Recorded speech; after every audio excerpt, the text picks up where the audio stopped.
In this video, we will learn about error handling, how we can perform error handling in Power Query. For this, we need to prepare one small data set. So we have to click here, enter data. The name of the column will be, the first column will be product name, and the second is the quantity, and the third one is the price or the unit price. And then the name of the product is like product 1,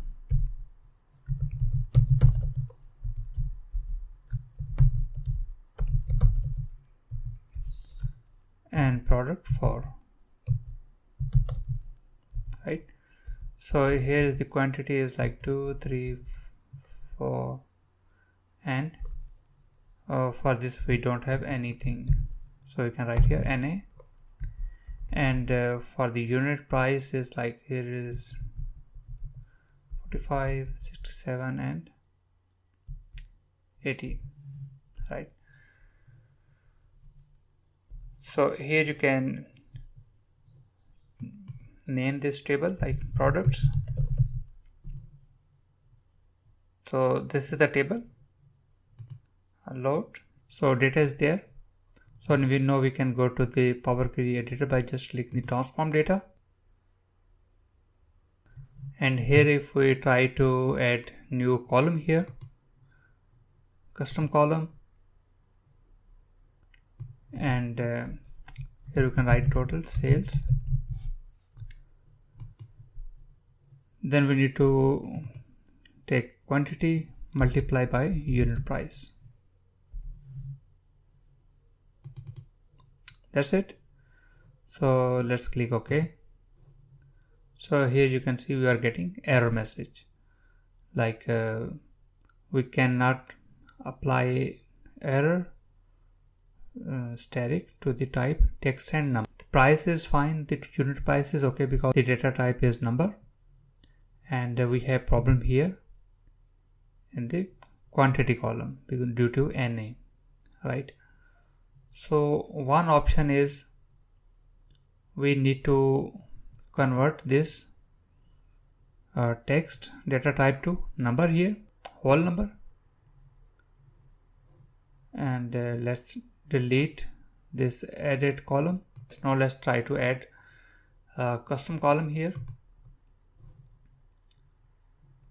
and this time we don't need to change any name. Let's try to see if it works or not. Quantity multiply by unit price, click OK, and here you can see we are getting results for the first 3 products, but again we are getting error message here, right? That the data format error we couldn't convert to numbers, so it is not possible to convert NA this NA to the numeric value. So what we can do is, the first option is we can remove this row, and we can go to click on the home tab, and then we can remove this row, or we can write here remove error. So the row that contains error message is being removed. But if we want to show the product 4 but with some suitable message or value, we just need to click here removed error. So we have to use one function so that we can recalculate. So we have to add new column here, and the name will be new, like modified quantity, and here we have to use try quantity.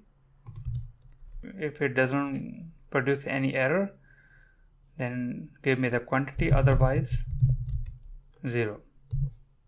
That's it. So here you can see we are getting the new column with the modified quantity. And now let's try to put one more custom column here, and the name is total sales.